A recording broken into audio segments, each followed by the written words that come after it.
ምንም ነገር የለም። ውጡልኝ፣ ውጡልኝ፣ ታነሽ ውጪልኝ፣ ውጡልኝ፣ እባክሽ ውጡልኝ። ለልጄ ስትይ እባክሽ ሳባ እነ ቤቲን እንዳለ ለቃማ ከቤት አስወጣቻቸው። እናም እባክሽ ለልጄ ስትይ እባክሽ እያለች ቤቲ ስትማጽ አቤል እዚህ ጋር እንደምታዩት ሳሚን እየጠበቀ ነው። ሳሚ ዶክሜንት ሲዘና ተብሎ እሱን እየጠበቀ ነው።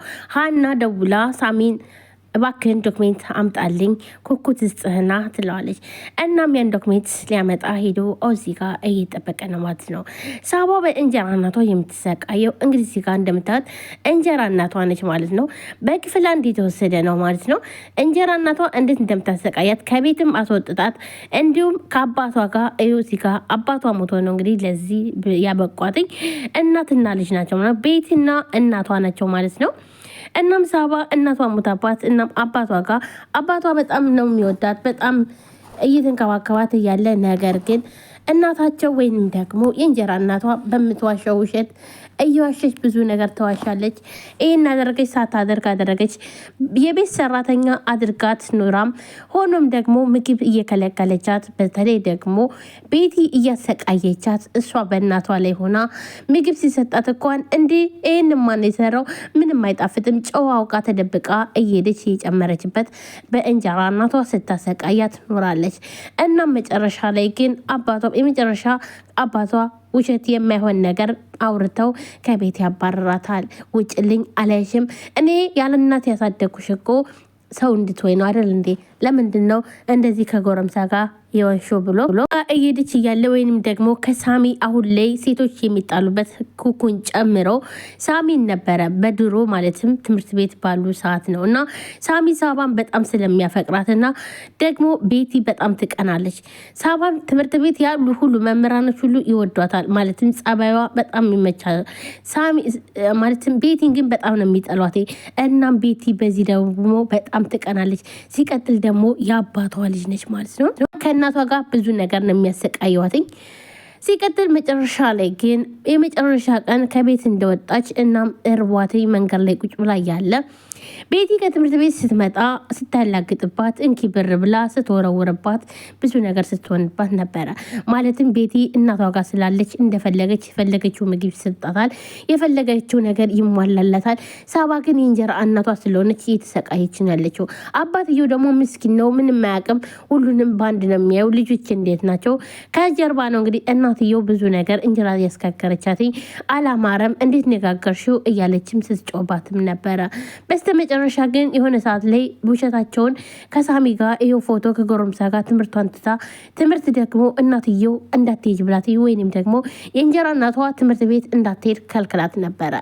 እናም መጨረሻ ላይ ግን ከትምህርት ቤት ሄዶ አባትየው ሲጠይቅ ሳባ የምትባል ትምህርት ቤት ገብታ እንደማታውቅ ይነግሩታል።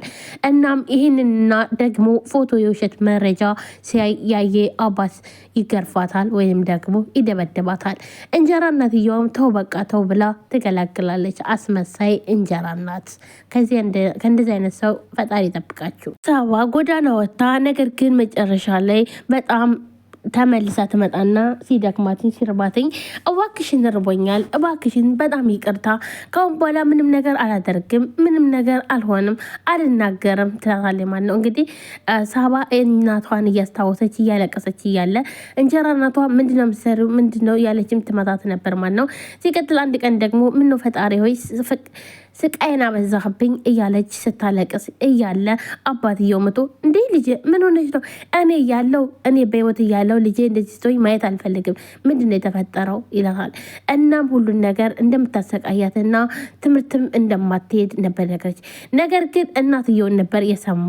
እናም ይሄ ደግሞ የፌክ ወይንም ደግሞ ፎቶሾፕ የሚባለው ነገር ይሄ ነበረ ችግር ውስጥ የሆነባት። እንደዛ አድርገው ነበር ማለትም እንደምትንዘላዘል ጎረምሳ ጋር እንደምትንዘላዘል እና ትምህርት ቤት እንደማትሄድ አባትየው ሲያይ ያን ማመን አላቃተም። በቃ ሳባን በጣም ነበረ ማለትም ሳባን የሚሰማት የለም። ቤቲና እናትየውን ነበር የሰማ። ከቤት ወጣች። በስተመጨረሻ ግን ይቅርታ ብላ ከመጣች በኋላ በይሺ አሁን ከመጣሽ ይኸውልሽ እንደ ባሪያ ሁኜ እገዛልሻለሁ በይ ትላታለች። እሷም እንደ ባሪያ ሁኜ እገዛልሻለሁ አሁን ግቢና ይሄ በጣም እርቦኛል ብላታለች ማለት ነው። አሁን ገብተሽ ይሄንን ልብስ እጠቢ፣ ብዙ ልብስ አለ እኔ የሆነ ቦታ ደረሽ እስክመጣ ድረስ ከዛም በኋላ መጥቼ እንጀራ ጋግረሽ ትበያለሽ ትላትና ምግብ ሳሰጣትኝ ነገር ግን ስራ አዝዛት ትሄዳለች ማለት ነው። ሳባም ያን ልብስ አወጣ። ልብስ እያጠበች እያለ አዙሯት ትወርቃለች። እናም ስትወርቅ አባትየው አጋጣሚ ሆኖ ይመጣል ማለት ነው። ሲያያትኝ መሬት ላይ ወርቃለች። ልጄ ምን ሆነሽ ነው? ልጄ ምን ሆነሽ ነው ብሎ ይደነግጥና እንግዲህ አስወጥቷታል። ነገር ግን ወርቃ ሲያያት ግን በጣም ነበር ደነግጠው። ልጄ ምን ሆነሽ ነው ብሎ ወደ ላይ ያቃናትና አባ ራበኝ፣ አባቴ ራከኝ እኮ አንተም ራከኝ ትላለች። ልጄ በቃ እንዴት ነው አስመሳይ ሰዎችን ሰምተ እኔ ልጅ የምትጠላኝ እኔ እኮ አንተ ነህ በዚህ ምድር ላይ ያለህ ሌላ ሰው ማንም የለኝም ብላ እሷም ታለቅሳለች ማለት ነው። ልጄ እኔ ነኝ ለዚህ ያደረስኩሽ እነሱ የሚሉኝን ሰምቼ ነው በጣም ይቅርታ አድርጌልኝ እናም በቃ እሺ ቀና በይ ብሎ ራበኝ ስትለው ገብቶ የሆነ ምግብ ያመጣላትና እሺ እስከዛ ይሄን እንጀራ ይሄን ቤ ብሎ ይሰጣታል ማለት ነው። እና አሁን ገዝቼልሽ መጣሁ ብሎ አባትየው እየሮጠ ሄዶ ለሳባ ውሃና እንዲሁም ደግሞ ምግብ ገዝቶ ሲመጣ ልክ እናትየው እንጀራ እናቷ ስመጣ ማለትም እየበላች ነው።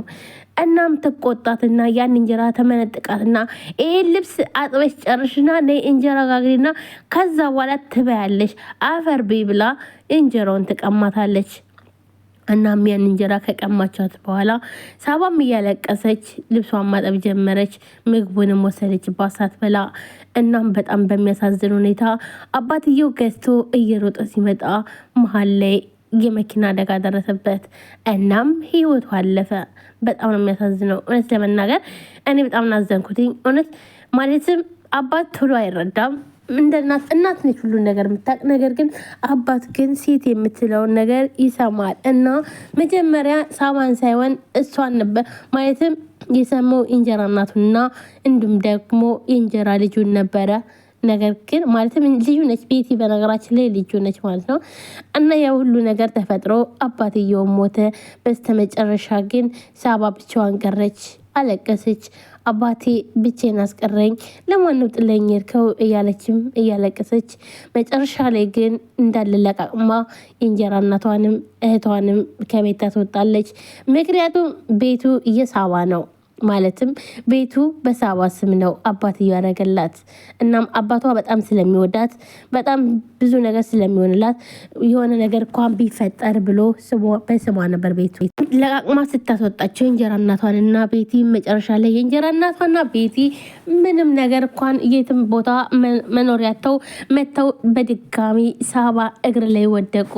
እናትየውም የእንጀራ እናቷ ሳብዬ በጣም ይቅርታ አድርግልኝ፣ አንቺ እኮ እንደዚህ መጥፎ አይደለሽም፣ እኔ በድዬሻለሁ፣ ትምህርትሽ እንዳትማሪ ያርግሻለሁ፣ ከአባትሽ ጋር አጣልችሻለሁ፣ በእኔ የተነሳም አባትሽን አጥተሻል እና በጣም ይቅርታ አድርግልኝ፣ ለእህትሽ አስቢላት፣ ይኸው ቤት እህትሽ እርጉዝ ናት፣ ስለዚህ እንዴት ነው የምትሆነው? እባክሽን አስገቢን፣ እባክሽ እህቴ ለእኔ ብለሽ ለእንኳን ምንን ተይውና ለልጄ ብለሽ እባክሽን ስትላት፣ እናንተ አረመኔዎች ያን የነበረ ሲርበኝ ሲጠማኝ ከአባቴ እንኳን ስታስወጡኝ ስታለያዩኝ የት ነበራችሁ? እናሙጡልኝ፣ ምንም ነገር አልፈልግም ትላቸዋለች ማለት ነው። እንግዲህ በጣም ነው የሚያሳዝነው እውነት ለመናገር። እና መጨረሻ ላይ ግን በጣም ተማጸነቻቸው፣ በጣም አዘኑ። ነገር ግን እምቢ ብላ አስወጣቻቸው ቤቷ። ሳባ ቤቷን ይዛ ከእንደገና ከዛም በኋላ መጥተው ቤቲና ሀና ህይወቷን ይመጠብጧታል። በሳሚም የተነሳ ሳሚን አራቱም አፍቅረውታል፣ ኩኩ ሳይቀር። ኩኩ ራሱ አሁን ላይ በዛሬው ዕለት እንኳን ሀና ታማ እያለ ለሀና ብሎ ነው እንጂ የቀረላትኝ ወይም ደግሞ ከኩኩ ጋር ቀጠሮ ነበረው ሳሚ። እናም ጥብስ ጋብዝሻለሁ ስላላትኝ እዟት ሊወጣ እያለ ሲል ሀና መሀል ላይ ትታመማለች። ለሀና ሲል ግን አሁን ላይ አልሄደም። ኩኩም በጣም ትበሳጫለች። ሀና ቆይ ግን ለምንድን ነው ያላጣሽው ቀን ዛሬ እንዴት ትታመሚያለሽ እያለች በጣም ትበሳጫለች። እናም ቤቲም ውይ ባልሽ ጥሎሽ ሄደ ውስጥ ታሳዝኝ፣ ያ ሁሉ ዜኒት፣ ያ ሁሉ ኮከስ፣ ያ ሁሉ ነገር አድርገሽ ጥለሽ ሄደ አይ በጣም ያሳዝኛል። ይሄው ጥሎሽ ሄደ እኮ። ቆይ ግን እናንተ ግን ምንድነው ምን ሆናችሁ ነው እንደዚህ የሚያጨቃጭቃችሁ? ትላለች ሀናም እናም እንዴ ምን አጨቃጨቀን? ለቆይ እሺ ቆይ የአንቺ ሲሆን እኔ እኮ ነው የሚገርመኝ ትላለች። አሁን እኮ ስላመመሽ ነው እንጂ ሳሚ ወዶሽ እንዳይመስልሽ ትላለች። ኧረ እሱንማ ታየው እኔ እንኳን አይደለም ሳሚን ማንንም አንበረክካለሁ ትላለች ሀናም። እንግዲህ ሳሚን እየተጨቃጨቁበት ነው ያሉት። እናም ሳሚም ሳባ መቼም ቢሆን በሰው ትቀይርኛለች ብዬ አስቤ አላቅም ነበረ። እንዴት ነው አንቺ ውለታ ቢስ ትሆኛለሽ እያለ እያዘነ ነው። ምክንያቱም ሳባና ሳሚ ያልተግባቡበት ነገር አለ። ሳባን በመጥፎ ነገር ነው የምታየው። ሳሚ ግን አንድ ቀንም ለሳባ መጥፎ ነገር አስቦ አያውቅም። ነገር ግን ሳባ እየተረዳችው ያለው አሁን ላይ በመጥፎ ነገር ስለሆነ ነገሮች ሁሉ እየተበላሹ ነው። አሁን ላይ በተለይ ከሀና ጋር አብሯት ካደረ በኋላ ያንን ፎቶ ሀና ካሳየች በኋላ የመጨረሻም ተስፋ ቆርጠዋል። እሷም ተስፋ ቆርጣለች። ውድ ቤተሰቦቼ በቀጣይ ክፍል የምንገናኝ ይሆናል። ቪዲዮ ላይክ፣ ሼር፣ ሰብስክራይብ አድርጉ። በክፍል 25 እንገናኛለን።